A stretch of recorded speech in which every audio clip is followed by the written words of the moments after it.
बिस्मिल्लाहिर्रहमानिर्रहीम।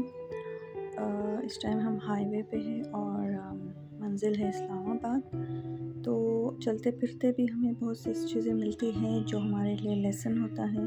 तो छोटे-छोटे लेसन्स जो हम दूसरों को भी के साथ शेयर करें और ख़ुद भी उस लेसन को समझें और उस पे अमल करें तो हम बहुत से नुकसानात से बच सकते हैं। तो अभी हम 2 मिनट के लिए यहाँ रुके हुए थे, तो मुझे एक चीज़ नज़र आई जो कि एक लेसन है, एक इंस्ट्रक्शन है और इसमें हम सबका फ़ायदा है।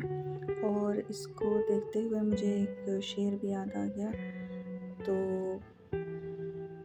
शेर याद आ गया और मैंने शेर लिखा भी है इधर, तो आप उम्मीद है वो शेर आपको पसंद आएगा। तो शेर मैंने बनाया है, दाएं न बाएं वालों से हरगिज़ मुकाबला रखिए, मुनासिब अगली गाड़ी से अपना फ़ासला रखिए। दाएं न बाएं वालों से हरगिज़ मुकाबला रखिए, मुनासिब अगली गाड़ी से अपना फ़ासला रखिए।